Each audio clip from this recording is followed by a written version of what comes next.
अमरीन पाठशाला में आप सभी का स्वागत है। बच्चों, आज का हमारा विषय 6 भक्ति सूफी परंपराएं मीन्स धार्मिक विश्वासों में बदलाव और श्रद्धा ग्रंथ लगभग 8वीं से 18वीं सदी तक। ये हमारा टॉपिक है, इसी का हम अध्ययन करेंगे।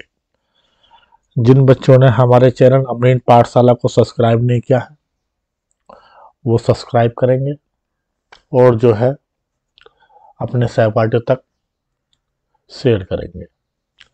अध्याय 4 में हमने पढ़ा कि प्रथम सहस्राब्दी के मध्य तक आते आते भारतीय उपमहाद्वीप का परिवेश धार्मिक इमारतों, स्तूप तथा विहार मंदिरों में चिन्हित हो गया। यदि यह इमारतें किसी विशेष धार्मिक विश्वासों और आचरणों का प्रतीक हैं, वहीं अन्य धार्मिक विश्वासों का पुनर्निर्माण हम साहित्यिक परंपरा जैसे पुराण आधार पर भी कर सकते हैं, जिनका वर्तमान स्वरूप लगभग उसी समय बनना आरंभ हो गया था। इसके अलावा इसके धार्मिक विश्वास भी हैं जो साहित्यिक और दृष्टिक दोनों ही दस्तावेजों में अत्यंत धूमिल हैं। इस काल के नूतन साहित्यिक स्रोतों में संत कवियों की रचनाएं हैं, जिनमें उन्होंने जनसाधारण की क्षेत्रीय भाषाओं में मौखिक रूप से अपने को व्यक्त किया था। यह रचनाएं जो अधिकतर संगीतबद्ध है और संतों के अनुयायियों द्वारा उनकी मृत्यु के उपरांत संकलित की गई। ये परंपराएं प्रवहमान थी। अनुयायियों की कई पीढ़ियों ने मूल संदेश का न केवल विस्तार किया, अपितु उन विचारों का जो विभिन्न राजनीतिक, सामाजिक और सांस्कृतिक संदर्भ में संदिग्ध व अनावश्यक लगे, उन्हें या तो परिवर्तित कर दिया गया अथवा त्याग दिया। इन स्रोतों का मूल्यांकन इतिहासकारों के लिए एक चुनौती है। इतिहासकार इन संत कवियों के अनुयायियों जो उनके संप्रदाय से थे द्वारा लिखी गई उनकी जीवनियों का भी इस्तेमाल करते हैं। हालांकि यह जीवनियां अक्सर से सत्य नहीं है, तथापि इनसे यह ज्ञात होता है कि अनुयायी इन पथ प्रदर्शक स्त्री पुरुषों के जीवन को किस तरह से देखते थे। जैसा कि हम देखेंगे कि स्रोत एक क्रियात्मक और विविध दृश्य योजना को समझने की अंतर्दृष्टि प्रदान करते हैं। आइए अब हम इसके कुल मूल तत्वों को बारीकी से देखते हैं।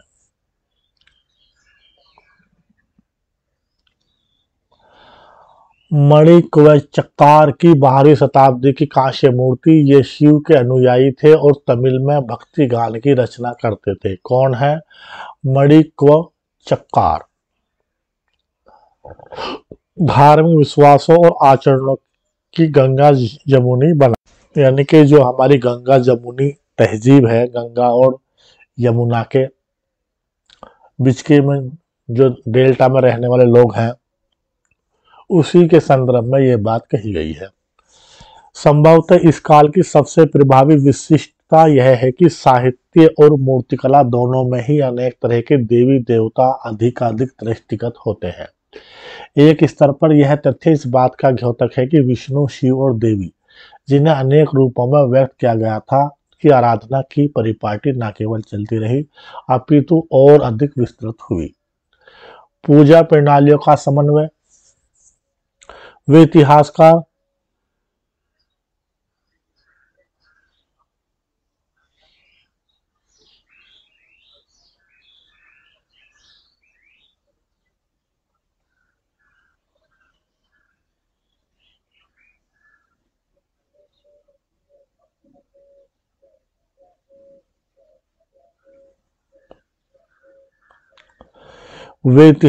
जो इस विकास को समझने का प्रयास करते हैं, उनका सुझाव है कि यहाँ कम से कम 2 प्रक्रियाएं कार्यरत थी।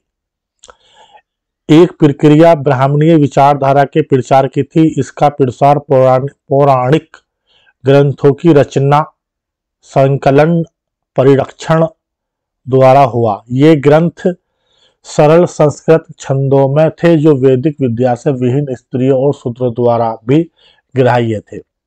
इसी काल की एक अन्य प्रक्रिया थी स्त्री, शूद्रों व अन्य सामाजिक वर्गों की आस्थाओं और आचरणों को ब्राह्मणों द्वारा स्वीकृत किया जाना और उसे एक नया रूप प्रदान करना। वस्तुतः समाजशास्त्रियों का यह मानना है कि समूचे उपमहाद्वीप में अनेक धार्मिक विचारधाराएं और पद्धतियां महान संस्कृत पौराणिक परिपाटी तथा लघु परंपरा के बीच हुए अविरल संवाद का परिणाम है। इस प्रक्रिया का सबसे विशिष्ट उदाहरण पूरी उड़ीसा में मिलता है, जहां मुख्य देवता को 12वीं शताब्दी तक आते आते जगन्नाथ शाब्दिक अर्थ में संपूर्ण विश्व का स्वामी विष्णु के एक स्वरूप के रूप में प्रस्तुत किया गया। यह आकृति दाहिने जगन्नाथ की है, जो अपनी बहन सुभद्रा मध्य और भाई बलराम बाएं के साथ है।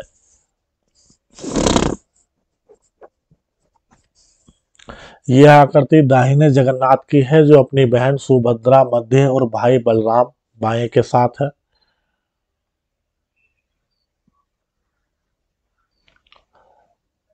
महान और लघु परंपराएं। महान और जैसे शब्द 20वीं शताब्दी के समाजशास्त्री रॉबर्ट रेडफील्ड द्वारा एक कृषक समाज के सांस्कृतिक आचरणों का वर्णन करने के लिए मुद्रित किए गए। इस समाज शास्त्री ने देखा कि किसान उन कर्मकांडों और पद्धतियों का अनुकरण करते थे जिनका समाज के प्रभुत्वशाली वर्ग जैसे पुरोहित और राजा द्वारा पालन किया जाता था। इन कर्म कांडों के रेडफील्ड ने महान परंपरा की संज्ञा दी। साथ ही कृषक समुदाय अन्य लोकाचारों का भी पालन करते थे जो इस महान परिपाटी से सर्वदा भिन्न थे। उसने इन्हें लघु परंपरा के नाम से अभिहित किया। रेडफील्ड ने यह भी देखा कि महान और लघु दोनों ही परंपरा में समय के साथ हुए आदान प्रदान के कारण परिवर्तित हुए। हालांकि विद्वान इन प्रक्रियाओं और वर्गीकरण के महत्व से इनकार न करते, तथापि वे इन शब्दों में जो पद सोपानात्मक स्वर उभर कर आता है उसकी अवमानना करते हैं। इसे लक्षित करने का एक तरीका है इन शब्दों को उद्धरण चिन्ह के साथ प्रस्तुत करना, जैसे लघु और महान।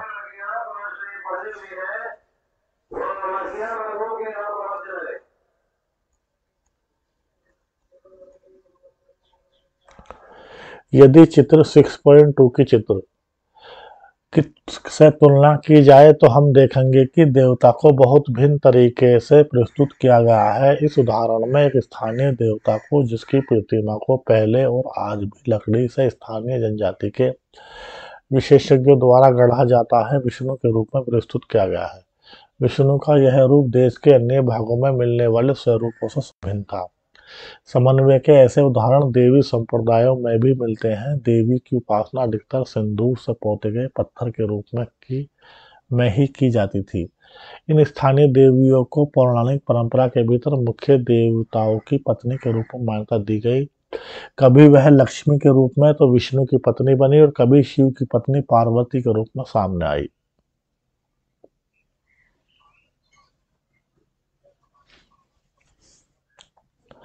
भेद और संघर्ष। बौद्ध देवी मरीचि की मूर्ति लगभग 10वीं शताब्दी बिहार। यह विभिन्न धार्मिक विश्वासों और क्रियाकलापों के एकीकरण की प्रक्रिया या उदाहरण प्रस्तुत करती है। देखो बच्चों, इस समय आप जो है ये ध्यान से देखेंगे इस मूर्ति को। आप ये बिहार में प्राप्त हुई है, देख रहे बच्चों।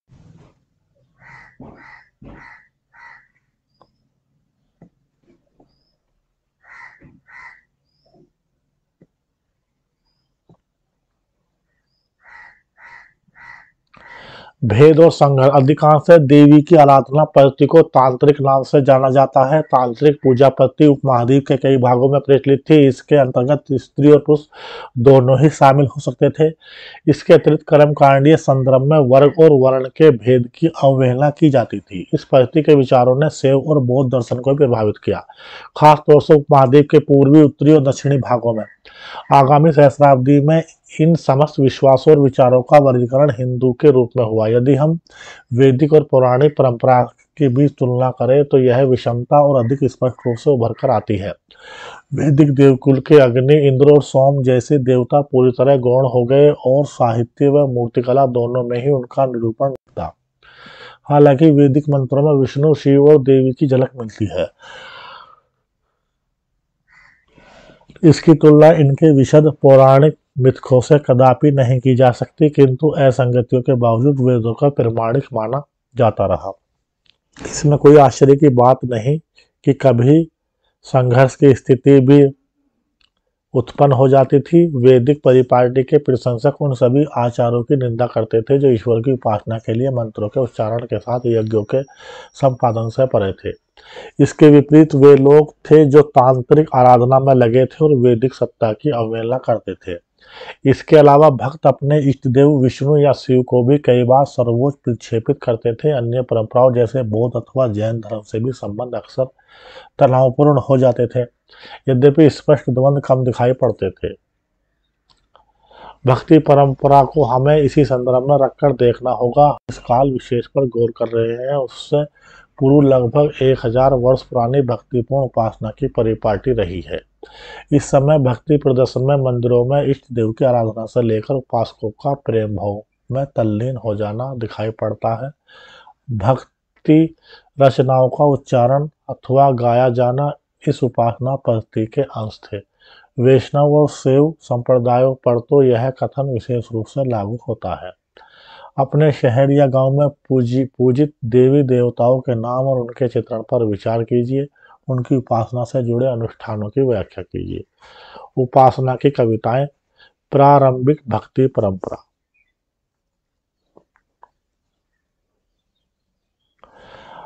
उपासना की कविताएं, प्रारंभिक भक्ति परंपरा। आराधना के तरीकों के क्रमिक विकास के दौरान बहुत बार संत कवि ऐसे नेता के रूप में उभरे जिनके आसपास भक्त जनों के एक पूरे समुदाय हो गया।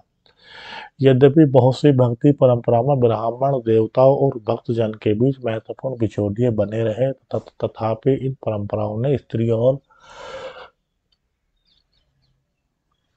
निम्न वर्गों को भी स्वीकृति व स्थान दिया। भक्ति परंपरा की एक और विशेषता इसकी विविधता है। दूसरे स्तर पर धर्म के इतिहासकार भक्ति परंपरा को दो मुख्य वर्गों में बांटते हैं। एक तो है सगुण यानी कि विशेषण सहित, और निर्गुण यानी कि विशेषण विहीन। दो उसमें जो है भक्ति परंपरा को बांटा गया है, सगुण विचारधारा और निर्गुण विचारधारा, यानी कि विशेषण सहित और विशेषण विहीन। प्रथम वर्ग में शिव, विष्णु, उनके अवतार व देवियों की आराधना आती है जिनकी मूर्त रूप में अवधारणा हुई है। निर्गुण भक्ति परंपरा में अमूर्त निराकार ईश्वर की उपासना की जाती है। समझ रहे बच्चों? सगुण भक्ति में जो है यानी कि मूर्त रूप में यानी कि मूर्ति के रूप में पूजा की जाएगी, जैसे शिव है, विष्णु है या उनके अवतार है, ठीक है, और देवियां हैं। लेकिन निर्गुण में जो है मतलब जो है ईश्वर, जो एक निराकार ईश्वर, कोई एक ऐसा ईश्वर जिसका कोई आकार नहीं है, उस रूप में उपासना की जाएगी। तमिलनाडु के अलवार और नैनियाल संघ बहुत इंपॉर्टेंट टॉपिक है बच्चों। डायरेक्ट सवाल जो है आता है। प्रारंभिक भक्ति आंदोलन लगभग 6ठी शताब्दी अलवारों यानी कि विष्णु भक्ति में तन्मय और नैनारों यानी कि शिव भक्त के नेतृत्व में हुआ। वे एक स्थान से दूसरे स्थान पर भ्रमण करते हुए तमिल में अपना इष्ट की स्तुति में भजन गाते थे। अपनी यात्राओं के दौरान अलवार यानी कि अलवार कौन है बच्चों? जो विष्णु भक्ति में है, और नैनियाल संत कौन है? जो शिव भक्त है। कुछ पावन स्थलों को अपने इष्ट का निवास स्थल घोषित किया। इन्हीं स्थलों पर बाद में विशाल मंदिरों का निर्माण हुआ और वे तीर्थ स्थल माने गए। संत कवियों के भजनों को इन मंदिरों में अनुष्ठानों के समय गाया जाता था और साथ ही इन संतों की प्रतिमा की भी पूजा की जाती थी।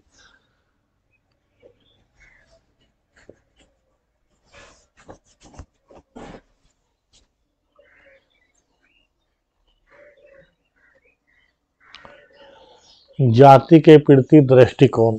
कुछ इतिहासकारों का यह मानना है कि अलवार और नैनियाल संतों ने जाति प्रथा व ब्राह्मणों की प्रभुता के विरोध में आवाज उठाई। कुछ हद तक यह बात सत्य प्रतीत होती है, क्योंकि भक्ति संत विविध समुदायों से थे, जैसे ब्राह्मण, शिल्पकार, किसान। कुछ तो उन जातियों से आए थे जिन्हें जो है अस जो है अस्पृश्य माना जाता था, यानी कि जिन्हें हम जो है टच नहीं कर सकते, अनटचेबिलिटी की कैटेगरी का माना जाता था, यानी कि अछूत माना जाता था बच्चों। अच्छा वर्ड है, ध्यान रखेंगे इसे। अलवार और नैनयार संतों की रचनाओं को वेद जितना महत्वपूर्ण बताकर इस परंपरा को सम्मानित किया गया। उदाहरण स्वरूप अलवार संतों के एक मुख्य काव्य संकलन।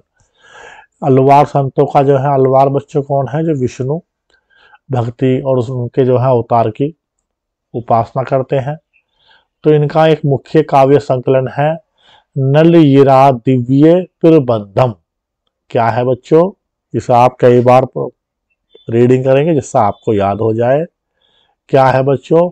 नलयिरा दिव्य प्रबंधम का वर्णन तमिल वेद के रूप में किया जाता है। इस तरह इस ग्रंथ का महत्व संस्कृत के चारों वेदों जितना बताया, जो ब्राह्मण द्वारा पोषित थे। समझ रहे बच्चों?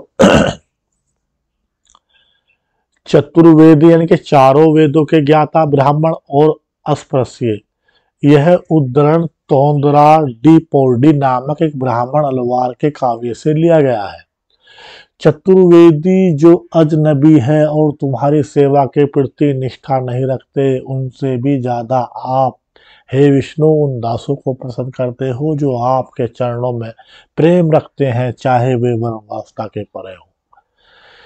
क्या आपको लगता है कि तोंदराडी पोर्डी जाति व्यवस्था के विरोधी थे? बात तो क्लियर है भाई। ठीक है, तो जाति व्यवस्था के विरोधी नहीं है। ये कहने का मेरा मतलब ये है कि ये भी जो है, जो अस्पृश्य हैं, वे भी जो है ईश्वर की स्तुति कर रहे हैं, उपासना कर रहे हैं।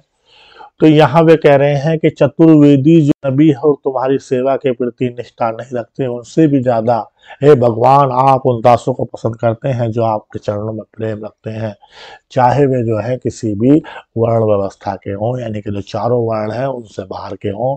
आप सभी का जो है पसंद करते हो, सभी की स्तुति को आप जो है मानते हो। इस तरीके से इस दिया गया है। स्त्री भक्त सॉरी, संभवतः इस परंपरा की सबसे बड़ी विशिष्टता इसमें स्त्रियों की उपस्थिति थी। उदाहरण अंडाल नामक अलवार स्त्री के भक्ति गीत व्यापक स्तर पर गाए जाते थे और आज भी गाए जाते हैं। अंडाल देख रहे बच्चों, ये रहा अंडाल। स्वयं को विष्णु की प्रेयसी मानकर अपने प्रेम भावना को छंदों में व्यक्त करती थी। कितनी शानदार बात बच्चों यहाँ पर आई है। ये अकेली संत है जो नैन यारों की, समझ रहे बच्चों, सॉरी अलवारों की, जो मतलब जो है विष्णु की प्रेयसी मानकर अपनी प्रेम भावना को छंदों में व्यक्त करती हैं। ठीक है, इसी कैटेगरी में इसी की तरह जो है, यदि हम नॉर्थ इंडिया में बात करेंगे तो मीराबाई थी राजस्थान की। एक और स्त्री शिव भक्त कराईकाल अम्मायार ने अपने उद्देश्य प्राप्ति हेतु घोर तपस्या का मार्ग अपनाया। एक और स्त्री शिव भक्त कराईकाल अम्मायार ने अपने उद्देश्य प्राप्ति हेतु घोर तपस्या का मार्ग अपनाया। नयनार परंपरा में उसकी रचनाओं को सुरक्षित किया गया, हालांकि इन स्त्रियों ने अपने सामाजिक कर्तव्यों का परित्याग किया। वह किसी वैकल्पिक व्यवस्था अथवा भिक्षु समुदाय की सदस्य नहीं बनी। इन स्त्रियों की जीवन पद्धति और इनकी रचनाओं ने पितृसत्तात्मक आदर्शों को चुनौती दी। भक्ति साहित्य का संकलन। बच्चों यहाँ पर देखो आप, जो अंडाल है ये विष्णु की उपासना करती हैं और एक और स्त्री शिव भक्त है। कराईकाल अम्मैयार ने अपने उद्देश्य प्राप्ति हेतु घोर तपस्या का मार्ग अपनाया।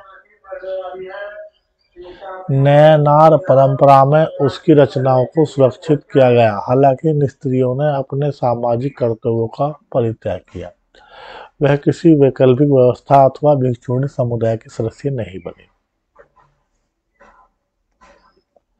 भक्ति साहित्य का संकलन 10वीं शताब्दी तक आते आते 12 अलवारों की रचनाओं का एक संकलन कर लिया गया। 10वीं शताब्दी तक बच्चों नलियारी दिव्य प्रबंधम 4000 पावन रचनाएं के नाम से जाना जाता है। 10वीं शताब्दी में अपार सबंदर क्या होना है बच्चों और सुंदरार की कविताएं हैं। एक तो है अपार सबंदर, दूसरे हैं सुंदर की कविताएं तौरब नामक संकलन में रखी गई, जिसमें कविताओं का संगीत के आधार पर वर्गीकरण हुआ। जिसमें बच्चों कविताओं का जो है संगीत के आधार पर क्या हुआ, वर्गीकरण हुआ।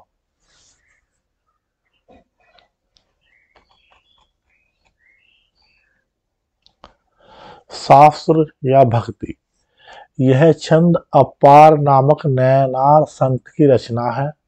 हे धूर्त जन, जो तुम शास्त्र को उद्धृते हो, तुम्हारा गोत्र और कुल भला किस काम का।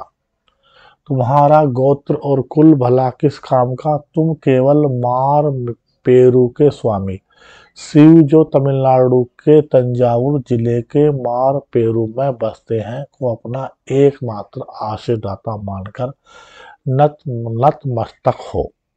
क्या ब्राह्मणों के प्रति तोंदराडी, पौडी और अपार के विचारों में समानता है अथवा नहीं।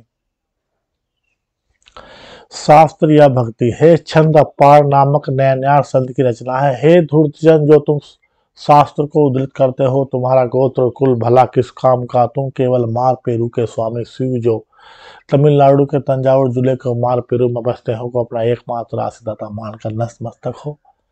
ठीक है बच्चों।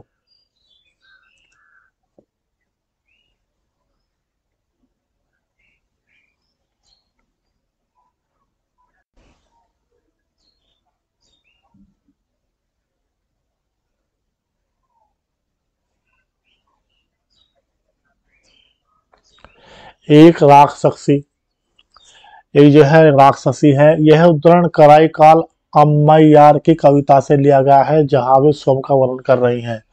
राक्षसी फूली हुई नाड़ियों वाली, बाहर निकली आंखें, सफेद दांत और भीतर दशा उदर, यानी कि पेट जो है अंदर दशा हुआ है, देख रहे हो बच्चों, और आंखें जो है बाहर निकली हुई है, सफेद दांत है। देखो बच्चों, देखो ये रहे सफेद दांत, देखो ये रहे बच्चों, देख रहे हो ये निकले हुए।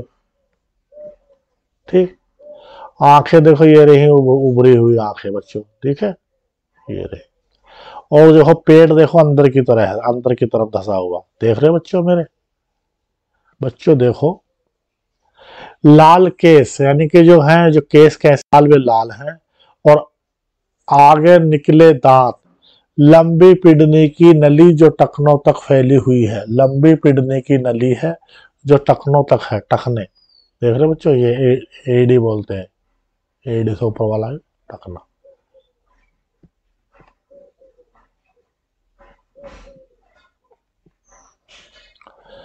वन में विचरते समय चीखना और क्रंदन, यह अलकट्टू का वन है, जो हमारा पिता शिव का घर है। वह नृत्य करते हैं, उनके जटाजुट आठों और बिखर जाते हैं, उनके अंग शांत हैं। समझ रहे बच्चों।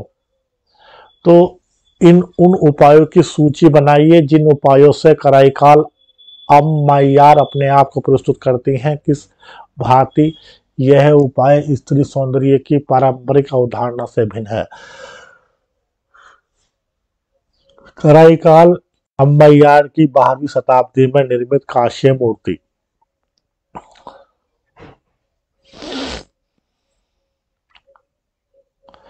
राज्य के साथ संबंध का अध्याय 2 में हमने पढ़ा कि तमिल क्षेत्र में प्रथम सहस्राब्दी ईस्वी के आरंभ में कई महत्वपूर्ण सरदारियां थीं। इसी सहस्राब्दी के उत्तरार्ध में राज्य का उद्भव और विकास हुआ, जिसमें पल्लव और पांड्य राज्य 6वीं से 9वीं शताब्दी ईस्वी शामिल थे। हालांकि बौद्ध और जैन धर्म इस क्षेत्र में कई शताब्दियों से मौजूद थे और उन्हें व्यापारी व शिल्पी वर्ग का पीछे हासिल था। इन धर्मों को राज्य के संरक्षण और अनुदान यदा कदा ही हासिल होता था। एक रोचक बात यह है कि तमिल भक्ति रचनाओं की एक मुख्य विषय वस्तु बौद्ध और जैन धर्म के प्रति उनका विरोध है। विरोध का स्वर नैनार संतों की रचनाओं में विशेष रूप से उभर कर आता है। इतिहासकारों ने इस विरोध की व्याख्या करते हुए यह सुझाव दिया है कि परस्पर विरोधी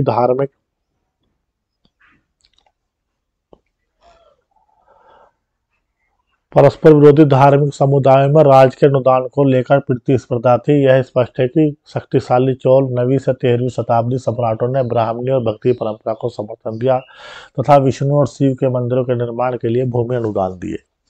देख रहे हो बच्चों, जो चोल है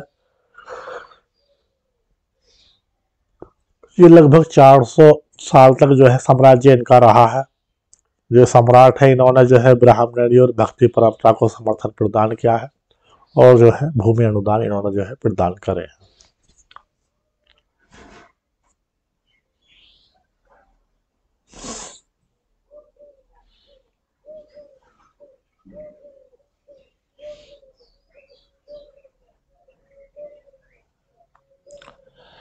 चिदम्बरम, तंजावुर और गंगे चोंडपुरम के विशाल शिव मंदिर चोल सम्राटों की मदद से ही निर्मित हुए हैं। बच्चों देखो,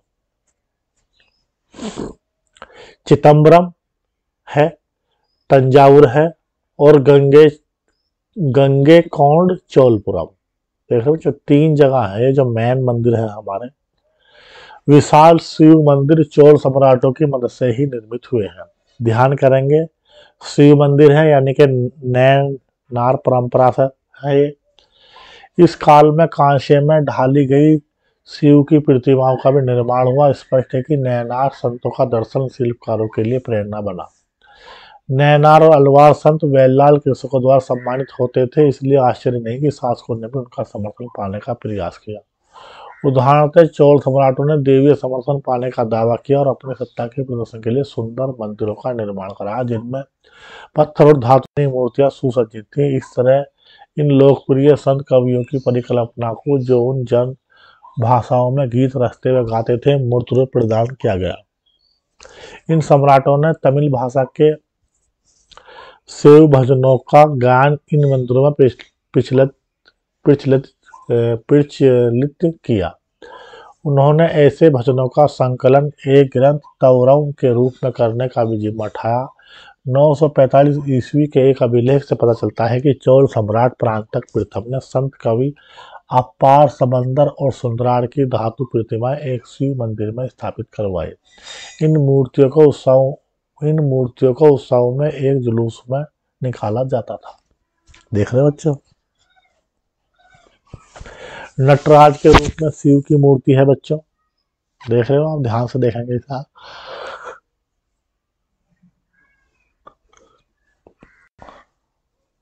इसमें 3 हाथ दिखाए गए हैं बच्चों। देखो, एक हाथ ये है, एक ये है और एक ये है। 4 हाथ है बच्चों। देखो, एक ये, एक ये, एक ये, एक ये, 2 इधर 2 इधर।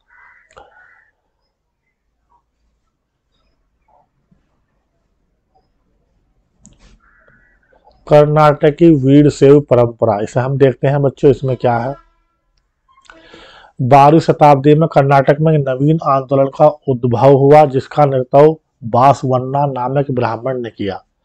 12वीं शताब्दी में कर्नाटक में नवीन आंदोलन का उद्भव होता है जिसका नेतृत्व कौन करता है, बासवन्ना, एक ब्राह्मण है।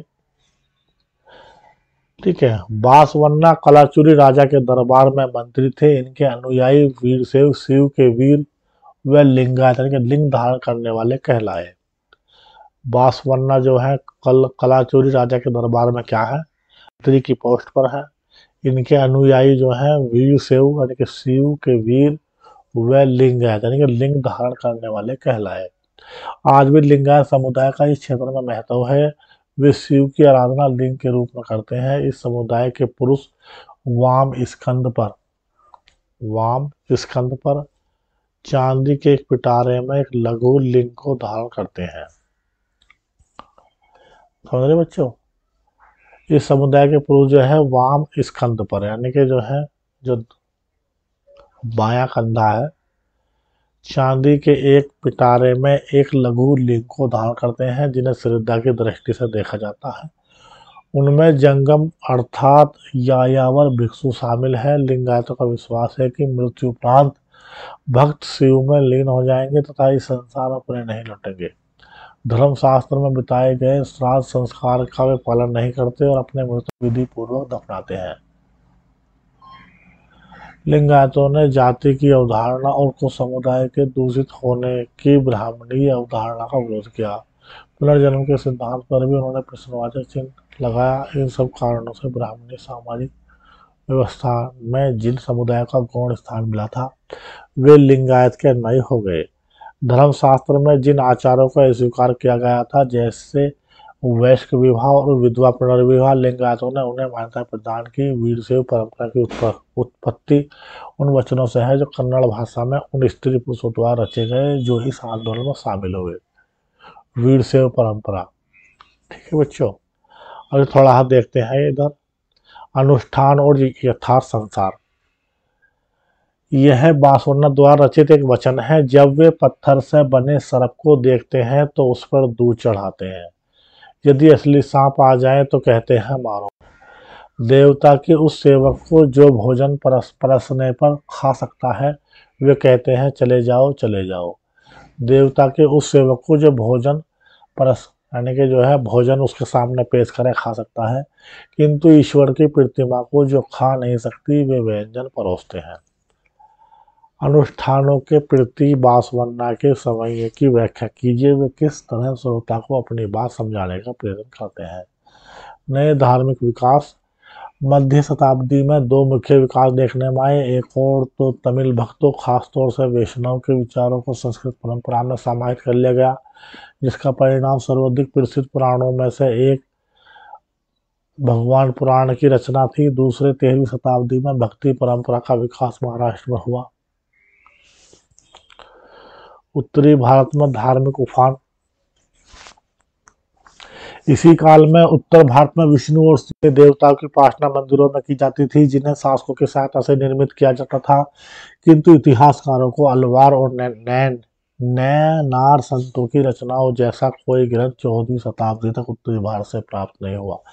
इस भिन्नता की क्या वजह हो सकती है? कुछ इतिहासकारों का मत है कि उत्तरी भारत में यह वह काल था जब अनेक राजपूत राज्यों का उद्भव हुआ। इन सभी राज्यों में ब्राह्मणों का महत्वपूर्ण स्थान था और वे ऐहिक तथा अनुष्ठानिक दोनों ही कार्य करते थे। उनकी इस प्रभु सत्ता को सीधे चुनौती देने का प्रयास शायद ही किसी ने किया। इसी समय वे धार्मिक नेता जो रूढ़िवादी ब्राह्मणीय सांचे के बाहर थे, उनके प्रभाव में विस्तार हो रहा था। ऐसे नेताओं में नाथ, जोगी और सिद्ध शामिल थे। उनमें से बहुत से लोग शिल्पी समुदाय के थे, जिनमें जुलाहे शामिल थे। संयोजित दस्तकारी उत्पादन के रस के साथ उसका महत्व बढ़ रहा था। नगरीय केंद्रों के विस्तार तथा मध्य व पश्चिमी एशिया के साथ व्यापार के प्रसार के साथ ही इन दस्तकारों की वस्तुओं की मांग बढ़ी। अनेक नवीन धार्मिक नेताओं ने वेदों की सत्ता को चुनौती दी और अपने विचार आम लोगों की भाषा में सामने रखे। समय के साथ यह भाषाएं उस रूप में विकसित हुई जिस तरह आज भी प्रयोग में लाई जाती हैं। अपनी लोकप्रियता के बावजूद नवीन धार्मिक नेता विशिष्ट शासक वर्ग का प्रतिशत हासिल करने की स्थिति में नहीं थे। इस स्थिति में एक नवीन तत्व भारत में तुर्कों का आगमन था, जिसकी पराकाष्ठा दिल्ली सल्तनत की 13वीं शताब्दी की स्थापना में हुई। सल्तनत की स्थापना से राजपूत राज्यों का और उनसे जुड़े ब्राह्मणों का प्रभाव हुआ। इन परिवर्तनों का प्रभाव संस्कृत और धर्म पर भी पड़ा। सूफियों का आगमन। अनुभाग 6 इन परिवर्तनों का एक महत्वपूर्ण अंग था। कुरान शरीफ के पृष्ठ का हिस्सा यह 8वीं अथवा 9वीं शताब्दी की किसी पांडुलिपि से लिया गया है। देखो बच्चों, ये कुरान शरीफ के किसी पृष्ठ का जो है हिस्सा है।